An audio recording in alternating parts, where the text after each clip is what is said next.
Good afternoon, everybody. So, this is block 15, the life of Helen Keller. So, basically, when I talk about this topic, the life of Helen Keller is a famous personality. Okay, so this is a kind of biography.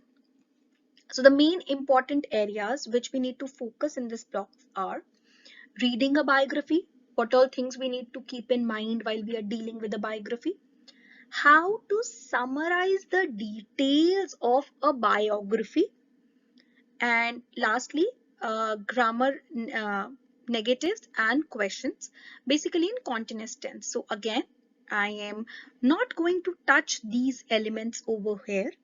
I am going to take it in a separate grammar section later. But today we are mainly talking about reading a biography and summarizing the details. So if I move forward to this, the first question which comes to our mind is, what is a biography? So a biography is basically story of person's life. So this is a story. That means biography is also what we call genre, right? It is a story of person's life written by somebody else. For example, I wish to write a story about you. So I start writing it, or you think that we need to write a story about ma'am's life. So you'll start writing story about me.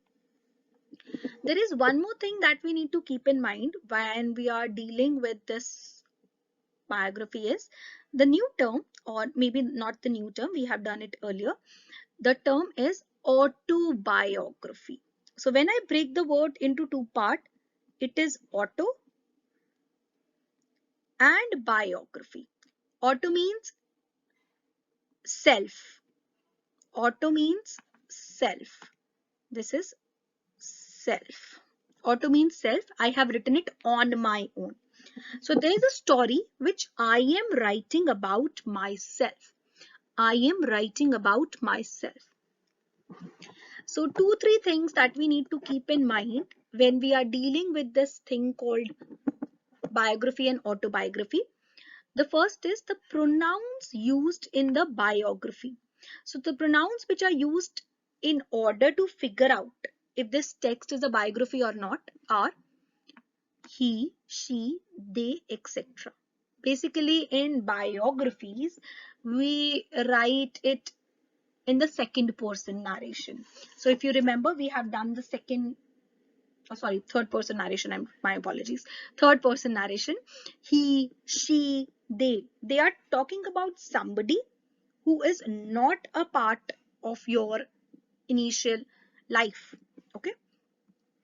Pronouns used in autobiography are I, we, and etc. Here we are using first person narration. So autobiographies are first person narration and biographies are third person narration.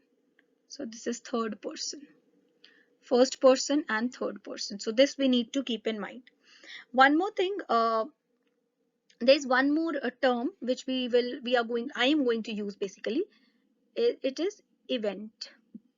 Event means a thing that happens, especially something important that happens.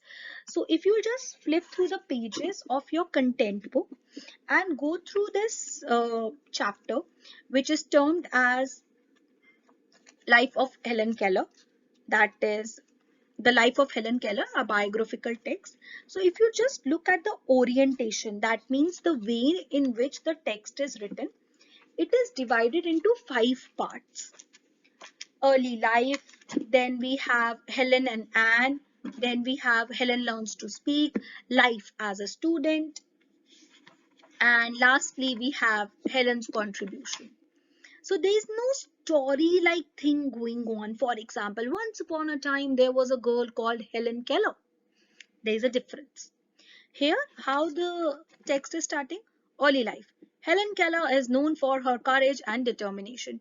You are not being talked about, or there is no mentioning of the feelings or everything right here in the beginning, or there is no context set as a story. Okay, so I hope you know the difference between a biography and autobiography. And one more thing, uh, when we read the story, so I would request you to read these page numbers, like Life of Helen Keller. This is a kind of an informational text, right? This is a kind of an informational text. It is a biography, but it is informative in nature. It is informative. It is providing us a kind of information. So how do we do it? We'll read per each section. For example, after reading the entire content which is given to us, we come across few points that are the important points in Helen's life. For example, uh, what are the events that we considered that we consider as the important events? They are basically those events which have changed Helen's life somehow. They have done a kind of change in her life. For example, she loved playing on her family's farm with the dogs and chickens. This is also mentioned here, but it is not important. If she's not playing with hens, she might play with somebody else. It is not changing her life as such. So, what is the important event? For example, I'll give you an example here. uh, if you do not revise and you utilize your time in playing, eventually you will fail. So this is an important task for you. Similarly, when we are talking about somebody's life, we look at the important things. For example, I am teaching in Mira Model School every day, right? I'm teaching here every day, right? But what if I am teaching someday in a on a better note? For example, some days I have taught in a manner that you could do something great, right? Or a better example I would say can be, I'm teaching every day and every day, but later I realized that I need to make some changes in my teaching, and those changes helped you in order to learn better. So that is something important. Okay. If you remember, we had done those 5 6 sentences when we were dealing with this topic. So a serious illness as a child left Helen blind and deaf. This was one of the statement. This is an important event. Why? Because it made her struggle in her life. Suddenly, just imagine that one day you get up and you are blind and deaf. What will you do? You will not be listening to this video, which is meant for you. You'll not be able to look at the content which is there on my screen, and you will struggle. Similarly, we'll pick out only those instances from the story which are important. There is a big, 5 6 pages, the story is spread over there. So we need to pick out some basic things from there. Learning to read and write changed her life as she could learn things and communicate with others. This is important. Writing about her life and reaching out to others helped Helen to inspire people through her story.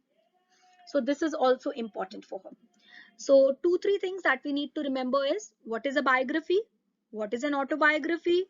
How do we figure out the important details from a biographical text and an autobiographical text? So if you see your workbooks also, there are contents available to you. So you should be aware which pronouns are used to tell a biography, which pronouns are used to tell about an autobiography. You can differentiate between the two texts. Next is to summarize biographical details and using a graphic organizer.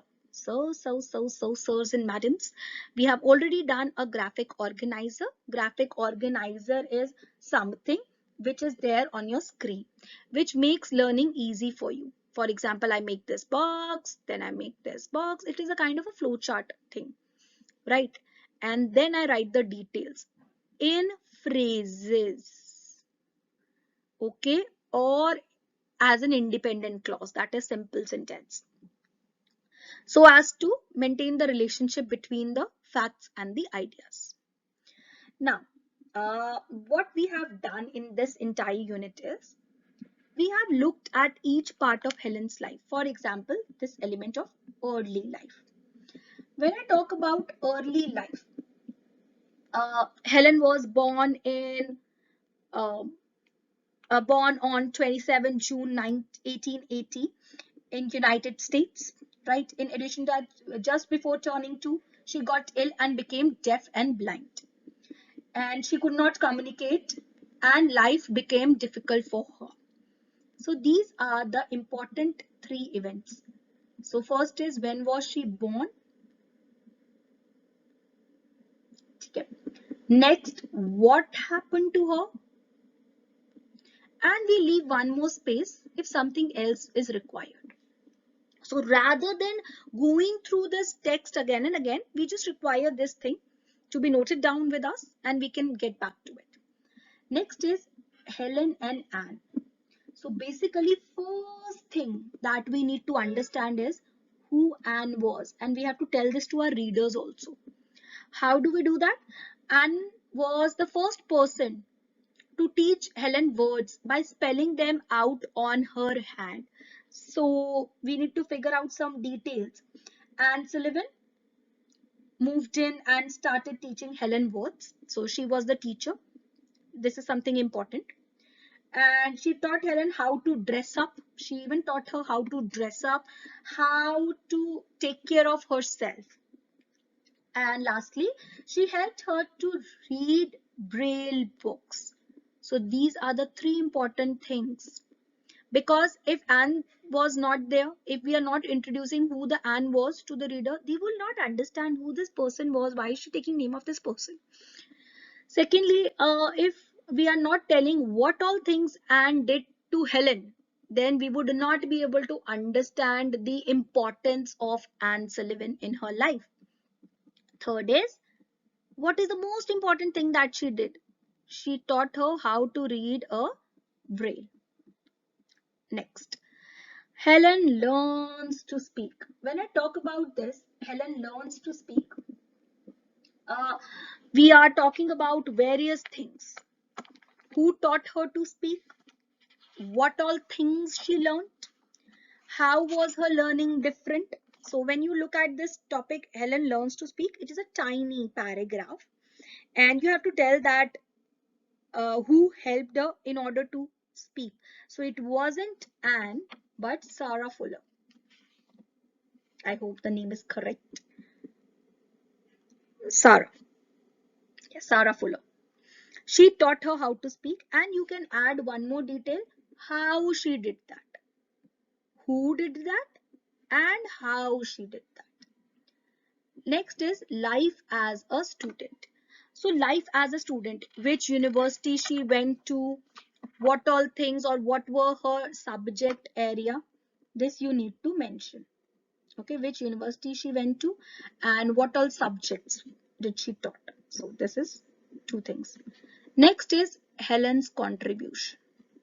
Helen's contribution means what has she done for the society or for the others in her area.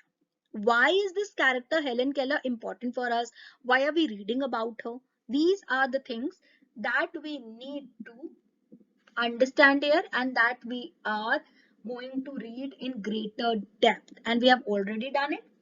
I am also going to send you this small picture where you can refer and you can identify the areas which we need to write in these 5 subcategories. Okay. Next thing that we need to do is read the story. Okay. After reading the story, I'm going to give you this small quiz which you are going to attempt. Okay.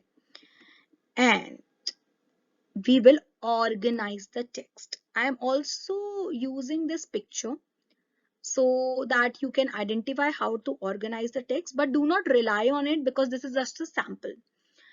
Early life, right? Lost her eyesight and hearing before she was 2. Important events in order. what lasting impact they had, death and current status. This is the beginning, sorry, I missed it. Birth. So this is what we are going to do. You will make your own graphic organizer in a circular format. This is your task and you are going to submit it to me by the evening, maybe tomorrow evening. Next, there are a few more elements which are available in this block. I am not going to touch the last one, but this one we are doing right now.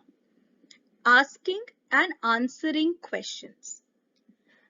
Asking and answering questions. So you say, ma'am, why are we dealing with it? Asking and answering question relevant to the biographical text. Relevant to the biographical text. Suppose if you have to write an biography of somebody, maybe for me, you have to ask me certain questions. So I have to get the complete idea about my life so that you can write in a better way. Similarly, whenever we are reading a text or whenever we wish to know something more, we ask questions. We ask questions. So I think we need to concentrate on these two things. There are two types of questions which we had done. Close-ended questions and open-ended questions. Now we'll try to understand it using a pen and a paper. So close-ended. This is a circle. This is a close-ended question. I am asking you a question. You are either giving me a response yes or no. What do you want? I want an ice cream. Do you like it? No. Would you like to come? No. Yes, no, etc. A short answer type, maybe a phrase, one or two words. So this is one or two words. The question word which can help you to figure out the kind of question is what. But if I say, what is your opinion? I am asking for your feelings and your opinion. Then this question becomes an open-ended. What is an open-ended? Suppose this is a diagram for open-ended. You ask me this question and I can go anywhere. I can go anywhere to answer this question. If I ask you, how is the weather today? Some people would say that it is a nice weather. They'll give me a short answer. Somebody said, it is nice, it is better than tomorrow. I think it is going to rain today, but I think there were hailstones yesterday. Things like that. You have your own feeling, your own opinion in order to answer to this question. The question words which help us to remember or to recall which kind of questions are they is how and why. Why we all know tells us the reason. How is we use it to tell the process. We tell a process using this. So if I'll give you some examples of questions that require short answers are, where were you born? During which war did you visit the soldiers? And if I say the open-ended questions, that could be, uh, did Shruti went to a college? And why do you think she went to that college? Or why do you think she did that something, something, something? Okay. But now there is one more question which comes to our mind. And it is a normal question, that which one is more important? A close-ended question or an open-ended question? I think we have discussed it earlier also. Both the kind of questions are important because we cannot know somebody well if we are just asking them close-ended questions. How are you? Fine. What do you do? I am a teacher. What else do you do? I make YouTube videos. What else do you do? Dash. But you can ask these questions only to somebody whom you know.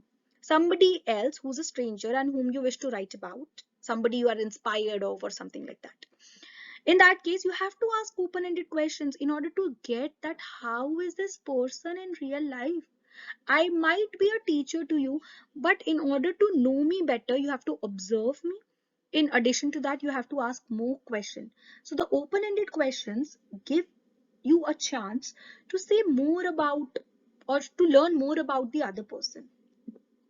This allows us to learn not only the facts about a person's life, but also their thoughts, feelings, opinion, behavior, attitude, ideas. Okay, what are you planning to do this Sunday? So this is an open-ended question. They can tell what they are planning to do, why they are planning to do it, how they are going to do it. So these are the things that we need to keep in mind.